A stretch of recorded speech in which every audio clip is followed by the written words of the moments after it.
Welcome again. In the earlier videos, we were discussing about disk scheduling algorithms, different algorithms we have seen, and we have seen the criterias and attributes to select the disk scheduling. Then we discussed a little bit about disk management, how a raw disk comes to us, and physical formatting has to be done. That is also called as low-level formatting. What low-level formatting is? Creating sectors where actual data is stored, along with header and trailer, which is referred and used by read-write head of the disk. Then we discussed how logical partitioning is done in the previous videos. Now, one of the important aspect of virtual memory and memory management is swapping, that we have discussed a lot in the earlier sessions. See, swapping we have discussed where we discussed moving entire process between disk and main memory, right? Swapping in that particular setting occurs when amount of physical memory reaches a critically low point and processes are moved from memory to swap space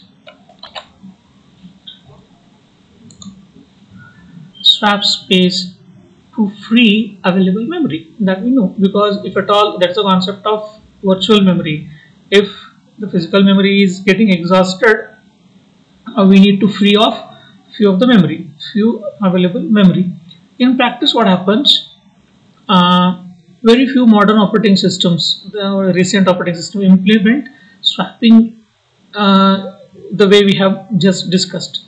Rather, what they do, the system now combines swapping with virtual memory techniques, right? And swap pages, not necessarily pages of the entire process, rather only few pages which are exceeding the physical memory reach, those need to be swapped.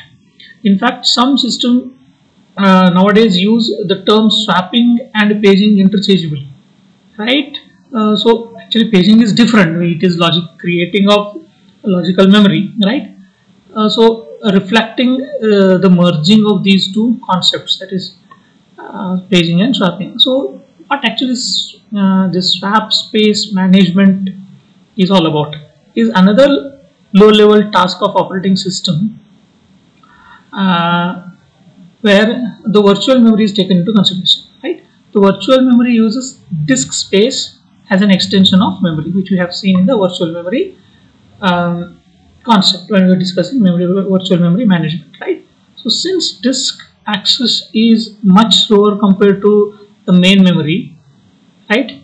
So using this swap space significantly decreases the performance, obviously, because the speed of main memory is very high compared to speed of disk, right? So the main goal of to design and implement the swap space is to provide the best throughput for virtual memory system, because the virtual memory concept is the one where it uses two memories. One is high speed main memory, another is disk, which is slower compared to the main memory. So for that we need to have a swapping space, and that has to manage precisely for the best throughput, right?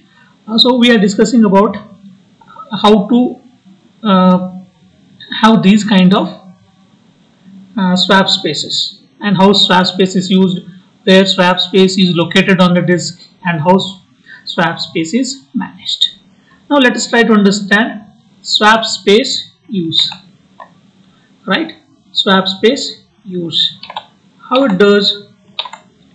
We'll look into example here, Solaris and all. Before that, let us discuss what actually it is. Swap space use. See, swap space is used in various way depending upon the operating system being used, right? So different operating systems use different memory management algorithms. Say for example, a system that implements swapping may use swap space to hold the entire process image, including the code and data, right? Paging system may simply store pages that have been pushed into the memory, right? The amount of swap space needed on the system can therefore vary from few megabytes space into gigabytes, depending upon the amount of physical memory, the amount of virtual memory is needed or backing, and the way in which virtual memory is being used. We need to understand, right? So whether we are swapping the entire space, what do you say, process, or we are using concept of paging, it completely depends on type of technique being used. So one thing to be noted here is it may be safer to overestimate and use it, which we call it as preparing for the worst, right? Safer to overestimate than to underestimate the amount of swap space required. Because what happens if a system runs out of the swap space, it may be forced to abort few processes, or sometimes it may crash also. So overestimation may waste some disk space but helps continuing in execution. So overestimation wastes disk space that could otherwise be used for other files, but it does not harm the working, it does not harm the continuation of the working, continuation of the process, right? So Solar is one of the variant of Unix. For example, suggests setting of swap space equal to the amount by which virtual memory exceeds pageable physical memory. How many pageable physical memory we want to have in the virtual memory, that much space need to be reserved as a swap space. So in past, what this Linux has suggested, setting up space to double the amount of physical memory. If I have physical memory of 4 GB, let us have 8 GB of swap space, right? So although most Linux systems now use considerably less swap space, but they suggest to use double the swap space available.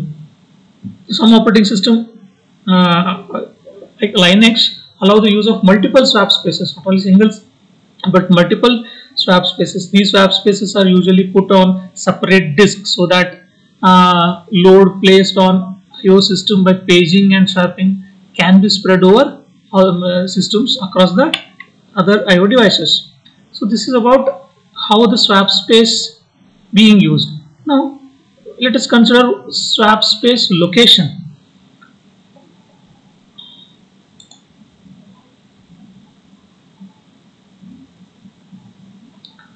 Swap space location. A swap space can reside in one of the two places. It can be made out or carved out of the normal file system, or it can be in a separate disk partition. That's swap space.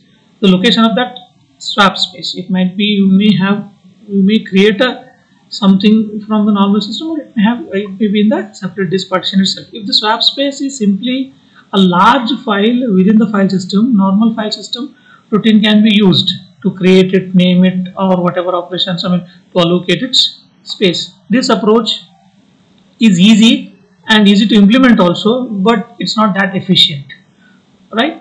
So alternatively, swap space can be created in a separate raw partition where no file is there. So no file system or directory structure is placed in this particular space. Rather, a separate space meant for swap space storage manager is used to allocate and deallocate the blocks for new partitions. This manager uses algorithm optimized for speed rather than for storage efficiency, because swap space is accessed much more frequently than file system itself. So when it is actually used, internal fragmentation may increase, but this trade-off or this disadvantage is acceptable because the life of data in swap space generally is much shorter than the file itself, right? So since the swap space is reinitialized at boot time, any fragmentation is of short time. It won't last for maximum time. So the raw partition approaches creates a fixed amount of swap space during disk partitioning. Adding more space requires either partitioning the disk again or adding another swap space elsewhere, right? So this is how swap space can be created rather than managing it in the file system itself, right? So this is about swap space management.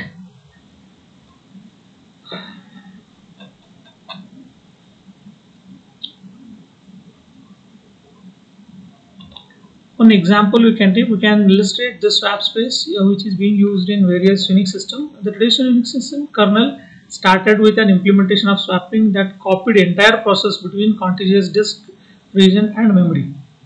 Unix later evolved to a combination of swapping and paging as paging hardware becomes available. So in Solaris, the designers changed standard Unix method to improve efficiency and reflect technology developments. When a process executes, text segment pages containing code are brought in front of the file system and accessed in memory and thrown away if selected for page out. Like this, they managed in the current scenario. So this is about swap space management.